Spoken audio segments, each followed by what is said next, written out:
Have Mercy.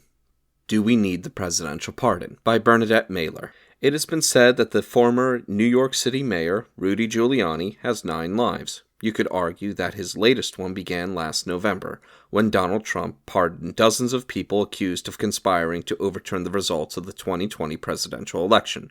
They included Giuliani, as well as Trump's former chief of staff, Mark Meadows, and the lawyer, John Eastham, who advised Trump's 2020 campaign.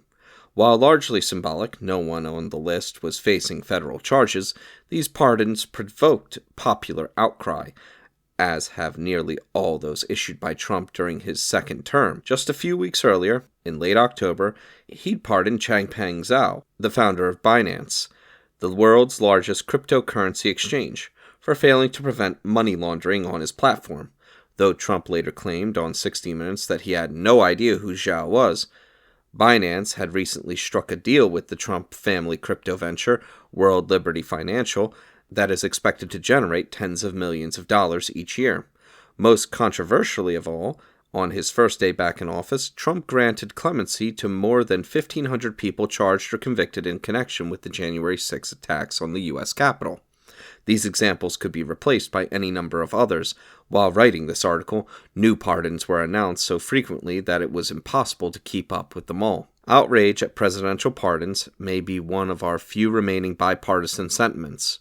In the final days of his presidency, Joe Biden was similarly assailed for granting a broad pardon to his son Hunter for any offenses committed over the span of more than a decade, as well as for preemptively pardoning a swath of other members of his family and administration.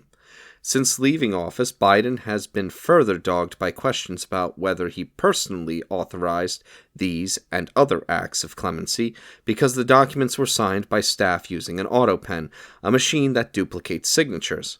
When Trump unveiled the Presidential Walk of Fame outside the White House last September, in lieu of a portrait of Biden, there was a photograph of an auto pen spelling out his name. With such fuel for critique, journalists and politicians alike have sounded the alarm over pardons with increasing frequency.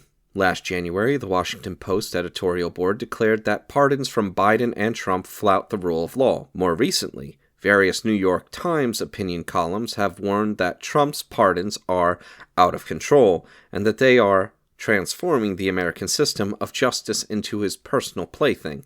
The Michigan Senator, Elissa Slotkin, went so far as to announce her desire to abolish the presidential pardon, which, she said, just does not work in a modern-day democracy.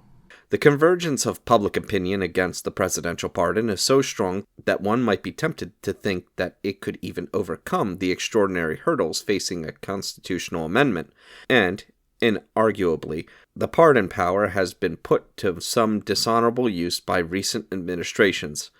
But would we really be better off without it? Debate over the presidential pardon is as old as the United States itself. Not all members of the founding generation believed in the advisability of the pardon power, and some even attempted to eliminate it preemptively from multiple levels of government.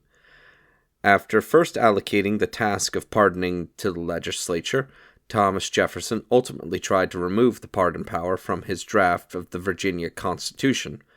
Regarding the prospect of federal pardons, he cited in private writings the work of the Enlightenment theorist Caesar Beccaria, who had opined in his 1764 treatise on crimes and punishments that clemency should be excluded in a perfect legislation where punishments are mild and proceedings in criminal cases regular and expeditious. In other words, the ideal legal code would obviate the need for pardoning altogether. The chief objection to pardons in a democracy, however, came from the assumption that pardoning could only take the same form as it had most familiarly, as an expression of the divine right of kings. In early modern England, pardoning was a hallmark of the king's sovereignty. The jurist Jean Bodin affirmed as much in his treatise, The 6 Books of the Republic. An important influence on King James I.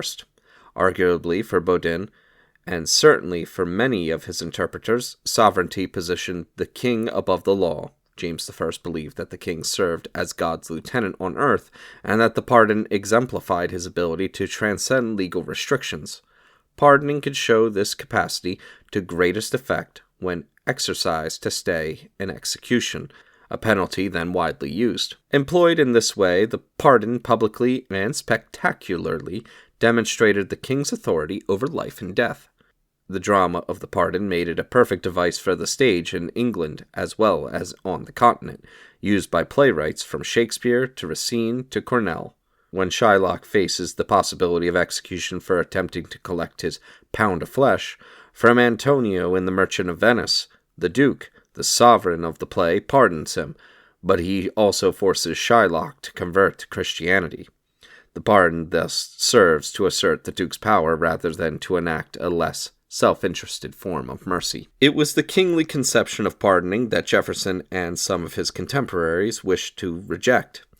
Prior to the April 1788 Maryland Convention to ratify the Constitution, the delegate Luther Martin worried that the president's power to pardon acts of treason would lead to attempts to assume to himself powers not given by the Constitution and establish himself in regular authority.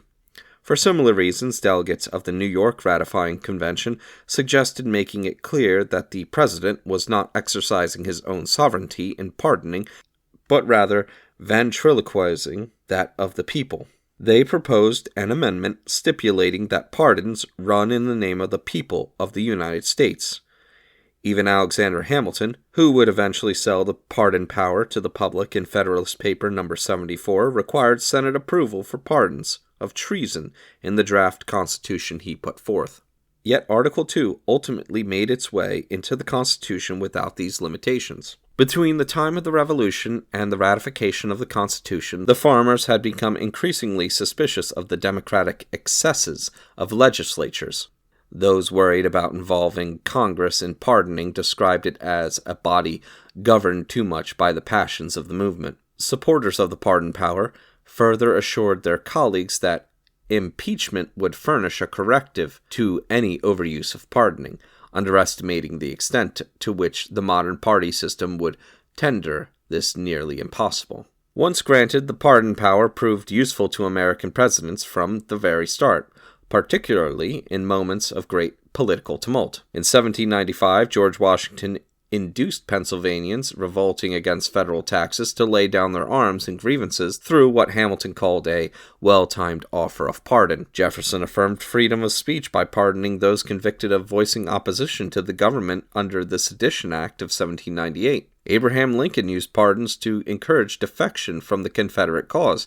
Nearly a century later, in 1977, Jimmy Carter helped mend the divisions plaguing the United States in the aftermath of the Vietnam War by pardoning those who had dodged the draft. It's also the case that presidents have, in the manner of kings, used the pardon power to flex their own authority. On becoming president, Gerald Ford pardoned his disgraced predecessor, Richard Nixon, despite having assured lawmakers that he was not inclined to do so. Bill Clinton circumnavigated political accountability by pardoning the financier Mark Rich, the ex-husband of an influential Democratic donor, on the last day of his presidency.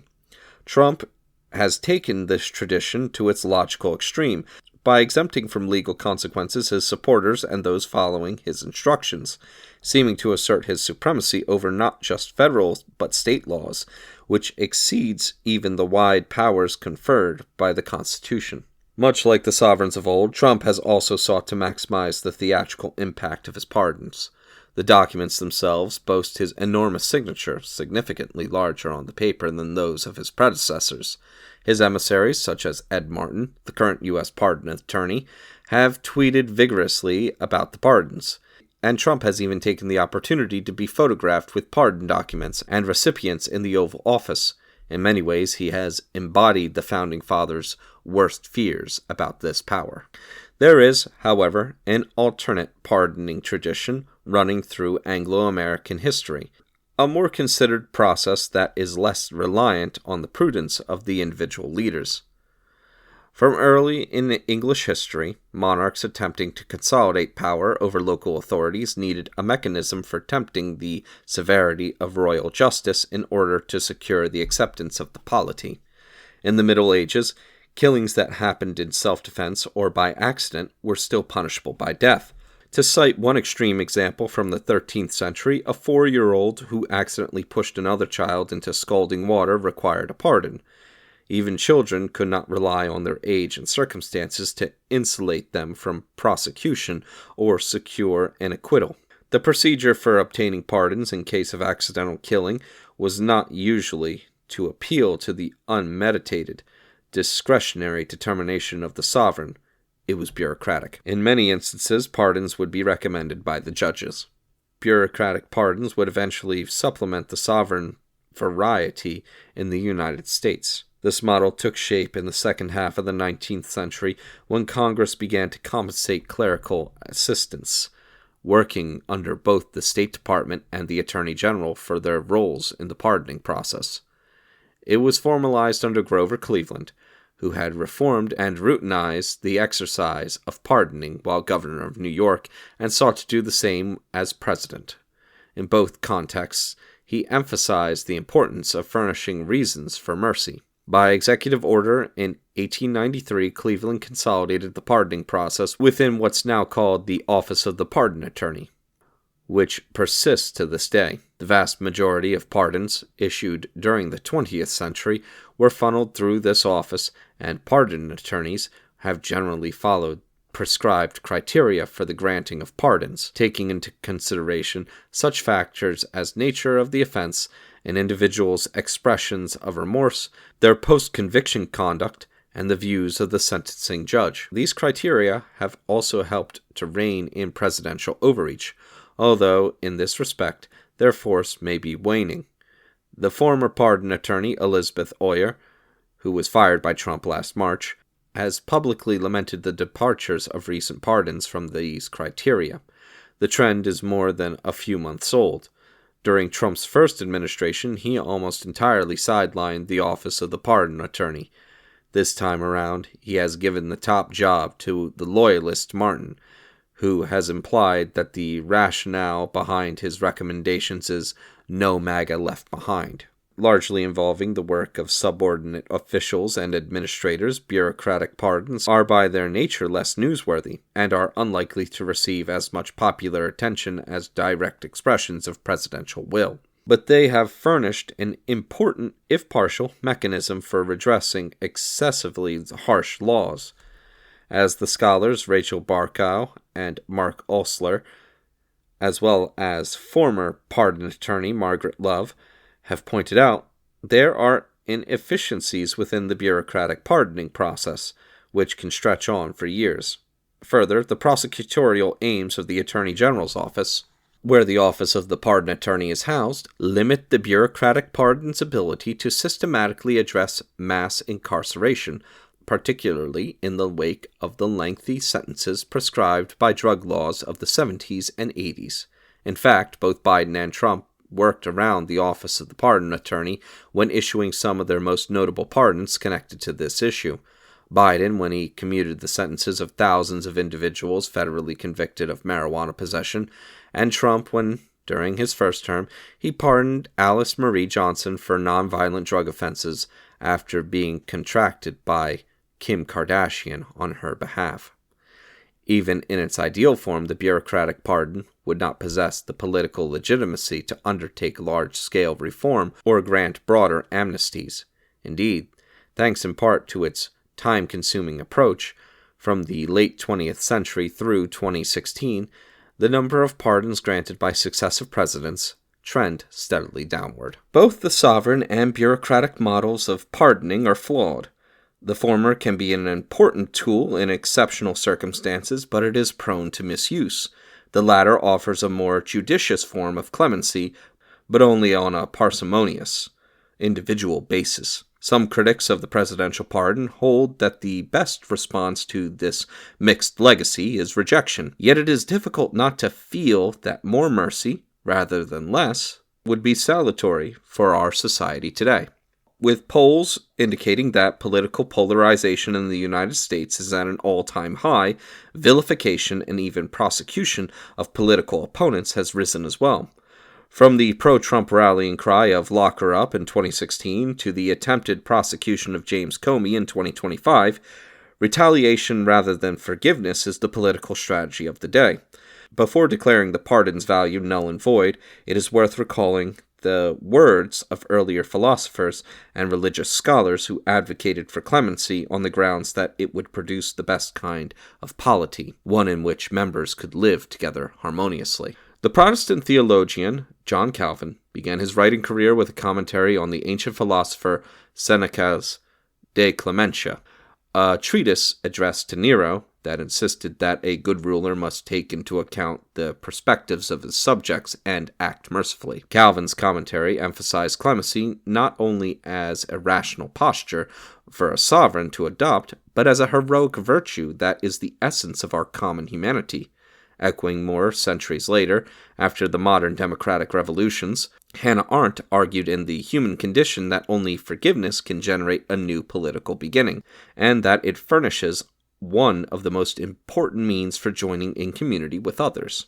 But who is entitled to forgive? In a democracy, the ruler is not the president or even Congress. As Charles R. Webster, a late 19th century commentator on the pardon power of the president, noted, this power does not necessarily inhere in the executive. Rather, he suggested, recalling the delegates at the New York Ratifying Convention, it belongs to the sovereign people, the ultimate source of power in our political system. At various points in U.S. history, the sovereign and bureaucratic pardons have been complemented by more democratic mechanisms of pardoning at the federal and state levels. We should revive and expand on these alternative procedures to legitimate and reinvigorate pardoning today. One model of democratic pardoning entailed greater legislative involvement. Mass acts of amnesty or so-called oblivion that exempted large classes of people from punishment were once thought to be the domain of lawmakers. During the Civil War, Congress initially passed legislation to authorize presidential amnesty for a large swath of members of the former Confederacy. But when President Andrew Johnson's excessive pardons threatened to undermine the aims of Reconstruction by allowing individuals who had fought for the South to reclaim forfeited lands, Congress attempted to rescind its earlier permission. The conflict came to a head in the Supreme Court case United States v. Kline, 1871, which enshrined an excessively broad conception of the presidential pardon, insisting that pardon includes amnesty, and that Congress could not limit the president's capacity to grant it. Kline not only prevented Congress from weighing in on the president's efforts to grant amnesty, it also led Congress to doubt its own capacity to pass such laws. This is why amnesty for those who had evaded the draft during the Vietnam War ultimately had to come through Carter. During congressional debates over whether to pass amnesty legislation, one of the concerns that arose was whether Congress had the authority to do so. It did, but congressional inaction forced Carter's hand, leading him to furnish a presidential pardon for this group of people who the country might forgive and move forward. Had Kline been decided differently, or had it been reversed, Congress might have had a say in blanket pardons that look like amnesties, such as President Trump's January 6 pardons, and his pardons of all those involved, in proposing an alternative slate of electors in the 2020 election. Nothing about Kline should, however, keep Congress from engaging in its own acts of amnesty today. For example, by changing drug sentences or mandatory minimums retroactively, rather than simply prospectively. Another possibility for democratic pardoning follows the model of the jury, which the farmers promoted as a means of bringing local values to bear within the sphere of criminal justice. Many states have used councils either to decide on pardons independently or to aid governors in their pardon determinations. One particular experiment in Michigan, under Governor Jennifer Granholm, invited members of the public as well as administrative officials into this deliberative body. The Executive Clemency Advisory Council, established in 2007, included religious figures as well as a retiree, an accountant, and members of law enforcement. There is no reason a president could not incorporate a similar pardon jury into the federal pardoning process as well. It could even be established by executive order. The approach would have the advantage of integrating the values of the community into the criminal justice system on the back end, rather than simply on the front end. The criminal trial jury permits ordinary citizens to weigh in on the norms and application of the justice system in individual cases, but the public is granted very little insight into what happens to defendants after conviction, nor are we prompted to consider the function of punishment after the moment of sentencing. A federal pardon jury would not just be more democratic, it would allow us to better understand and evaluate the plight of those in federal prisons. Many Americans are rightfully disgusted by recent abuses of pardon power to reward allies and exempt the president from the rule of law. The answer is not, however, to eliminate the presidential pardon outright, or even to amend the Constitution to further constrain it. The possibility of abuse does not vitiate the need demonstrated over the course of centuries for pardoning, as both a remedy for problems within the criminal justice system and as a force for societal reconciliation. If nothing else, the Trump and Biden presidencies have demonstrated that the pardon power has not atrophied. The opportunity now presents itself to tether pardoning to democracy by encouraging Congress to reclaim its authority over amnesty and by urging future presidential administrations to integrate forms of democratic decision-making into the pardon bureaucracy. These changes would ensure a more merciful society, one that pardons in the name not of a sovereign president, but of the people.